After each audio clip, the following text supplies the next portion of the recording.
Hey friends, Ginger Dreads here, back with part 2 of this Lazy Suzan that we started last week. If you haven't seen the first half, go ahead and check that out and then come back and finish up the video with me. If you notice, I have kind of done some things off camera. I apologize for that because that's just how my brain works, unfortunately. When I want to paint, I sit down and paint. And then all of a sudden I'll remember, oh shoot, yeah, you're doing a video, get your camera out, or hopefully your phone's charged, or whatever it be that I'll need to accomplish that video. And so in this one, obviously I wasn't being on point with recording, and therefore you have noticed I have added some things that I'm now taking away. And with taking away, I don't like how that looked in the background. I had added some yellow. I still add yellow to it, but I had added some yellow vines. I have done a few things that I ended up not liking. Once again, in this video, I'm trying to show you that what is put down originally does not have to stay in place, that you are more than welcome to change up whatever your little heart desires and whatever it is that you don't end up liking after putting it down.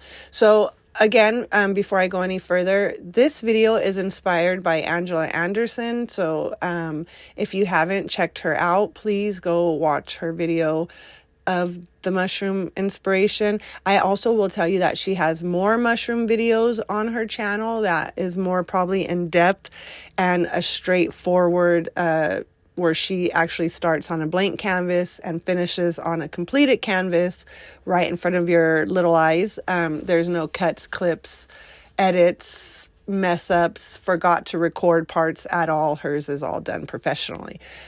Please go check her out. Again, her channel is Angela Anderson, and she has a ton of mushroom art. She also has one coming out, I want to say it's this month for her Easter, or it might be next month. I don't even know when Easter is, so forgive that. But whenever Easter is, she has a playlist already coming out for her Easter videos, and mushrooms is part of that. So anyhow, enough of that. Back into this video. I'm adding the yellow grass to this. It's texture.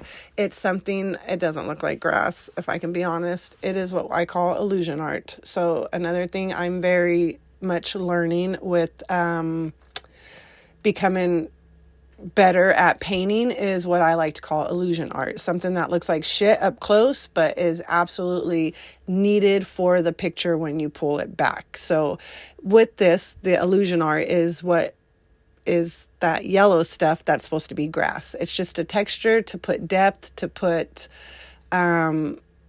depth into the picture. And so that's something that I'm getting used to.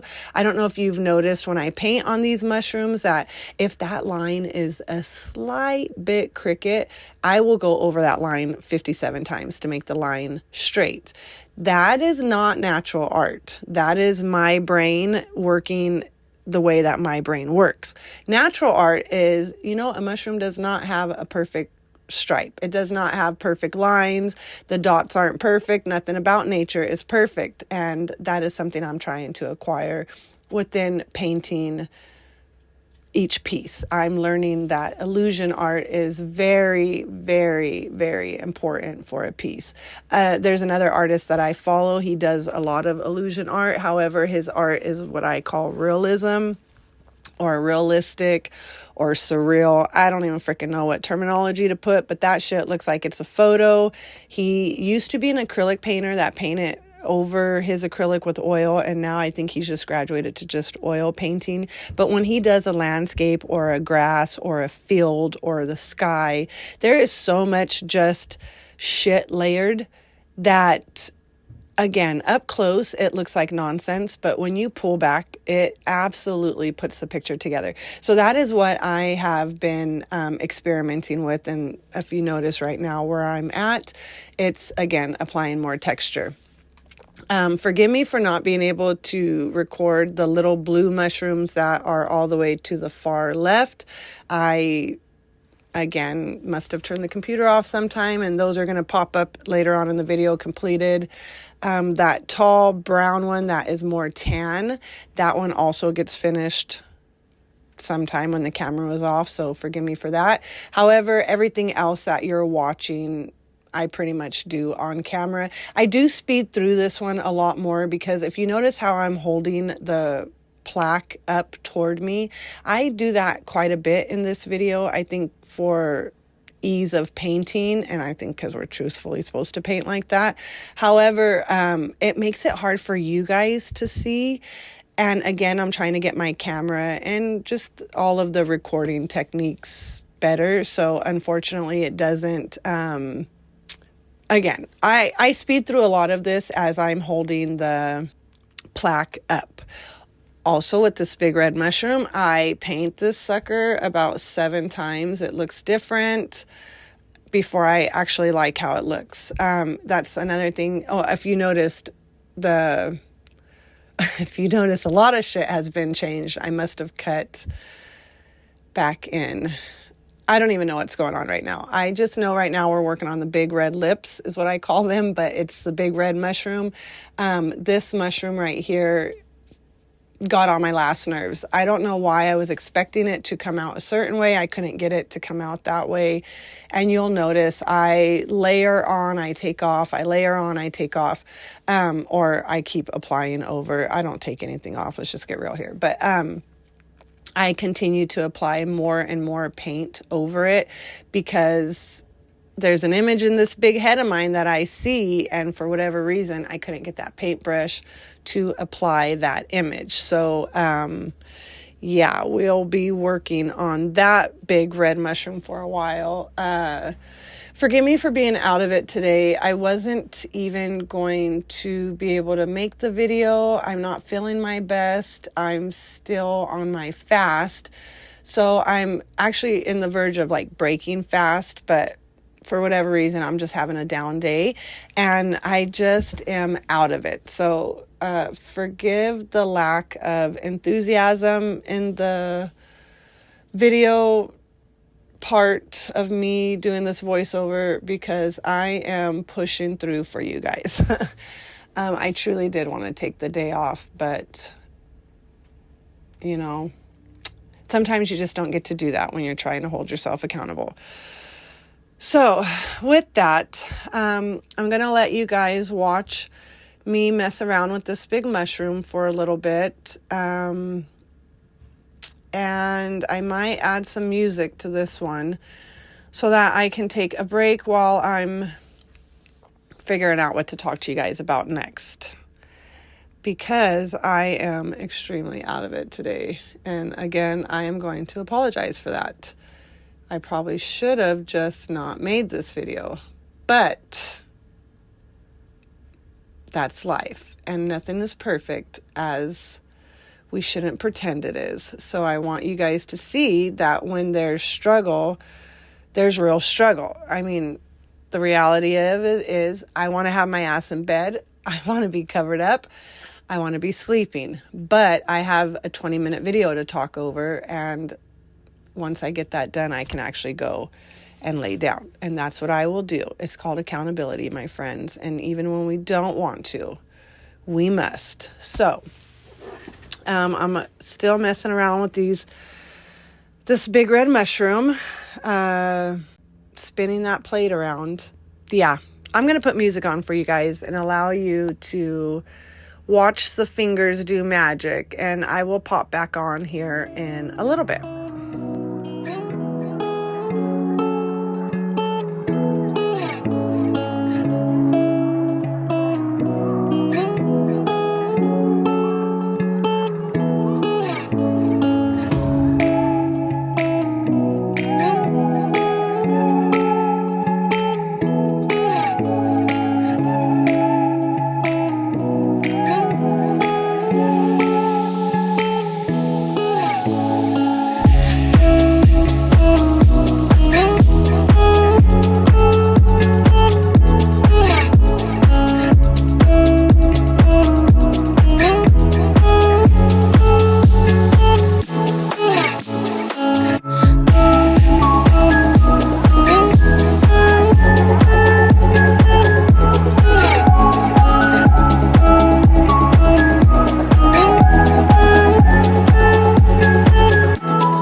a whole song later, and we are still playing with this big red mushroom. I told you this thing had gotten on my last nerves today, or in the process of painting this, and it did.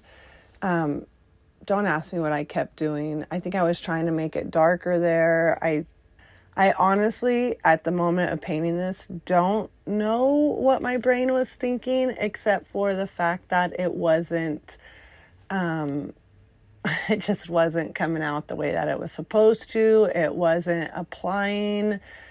The red was, I don't even know. Like I said, this mushroom, I think because it's the biggest piece, was like the focal point of this whole piece. And so I had an expectation for it that I feel I pulled off in the end, but it just took me a while to get there. Again, if you notice, I'm having to fix the background where I went over it too much on the red. I need to darken to make it look realistic. Shading is everything. I'm also learning to get better at shading. Professionals call it value. I call it shading. But knowing the value of your color is truly what makes you stand out from amateur and professional. There's a few artists on here that will discuss in depth what I mean because they have the training to go in depth on that. I do not. I just know that making sure that you're not afraid to use a very dark color for shading or start off with your dark colors like I have stressed out in other videos. My brain don't think that way, but if you start off with your darkest color and apply light on top of that, your values will end up balancing out to where it looks more realistic. Another YouTuber, and I don't remember who, but they told me to take a picture of it. Well, they didn't tell me personally, but they said so in their video, and I took it to heart. But they say take a picture of your art in black and white. Take that picture, and when you look at your art in black and white, if you can't see black to the lightest of white, and there's spots of your art that just kind of fades out, that's how you'll know that your values aren't on point. That's how you know you need to fix something. I tend to do that a lot now, and if I can be honest, I want to say Angela's the one who also taught me that. I think she's the YouTuber I'm speaking of. But don't quote me on that, please, because if it's somebody else, then I would like to give credit where credit's due. But I want to say it was her, and she says that. Make sure that you try taking a picture of it black and white, looking at your picture, making sure that nothing's blurred out or you're not seeing a detail that you see in color. Because if you can't see that detail in black and white, that just shows the amateurity of our painting. If I'm teaching that correctly. So once again, I am not a teacher. Please don't take that to heart, but get on there and look at some of these more experienced painters. And one of them is going to tell you that same thing with a little bit more educational wording behind it. But yes, black and white that photo, check and see if you have any dulls, and then brighten it or darken it to however you need to. I finally feel I've gotten somewhat a little bit of happiness done to this red one. If you can notice, I've added the dots. Those don't usually happen until I'm pretty content with it, because that means I'm not going to touch the top of it anymore. Hence the reason I was able to add the dots. I don't know what those dots are called on a mushroom, so forgive me for calling them dots or buttons or whatever they are. But in Ginger Dread's world, they are dots, and that's what we're going to call them in this video. Okay, so we are finishing up with this orange mushroom, and getting that one all detailed and pretty. I really like how that one came out. That one ended up being my favorite of all the little mushrooms painted. I show at the very end of this what it looks like completed. I think I stated in the last video, I do not put resin on this piece. I just use a gloss varnish by Liquitex, and I go over that probably 4 or 5 times, and that just kind of fills in what I call the bumps and lumps of my mess ups that resin can technically hide on all the other pieces of art. So like if you look at right now, the close-up, you can actually see texture in the green where I have painted over paint. When you put resin over your art, none of that shows, believe it or not, unless you have forgot to put paint somewhere. Then once you resin it, wherever the paint is missing is going to be extremely magnified. However, if you look at all the lumps and dumps in that piece of wood right there, that doesn't show up, thankfully, once you put resin. It's like what we need for cellulite. A little coat of resin, take it all away. Just kidding.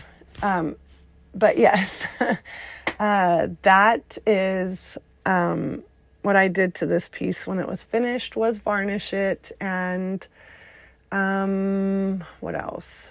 I'm using it currently on my counter. I keep my capsules and medicines on it, or whatever vitamins we take for that day or whatever. I show that at the end too, so that you can see it all finished, shiny and in its glory. Again, I'm going to apologize for being so out of it in this video. Next week is definitely going to be a lot better. I'll be more alive and feeling better. I don't know what next video is going to be. I have a lot of things on my phone I need to just put together and get out for you guys. I also have a resin fix video coming out soon, and it's basically showing how I fix the back of my rocks and stuff. So yeah, I have that as well. I'm working on the moon now, so I know that I'm getting to the end of this video. I'm going to shut up and wish you guys well, and thank you guys for tuning in, and thank you guys for showing up weekly, and your comments and your likes and your shares and all of that good stuff. I appreciate you for. Please remember, my friends, to keep painting, keep your brush on the canvas. It's what's going to make you get better, and that's the only thing that's going to make you get better, is continuing to do it. Thank you for tuning in. Thank you for all of your time spent on my little tiny channel, because it means so much to me that you guys even care to take that time to spend with me on this little channel. I want you guys to remember to be kind to yourself and be kind to each other. Remember to keep painting. This week I wish, again, only health and prosperity upon you. I hope you guys get outside and play. The weather is nice. We're entering spring, so please get outside and enjoy the weather. Have a magical weekend, a magical day, and keep painting, my friends. And until next time.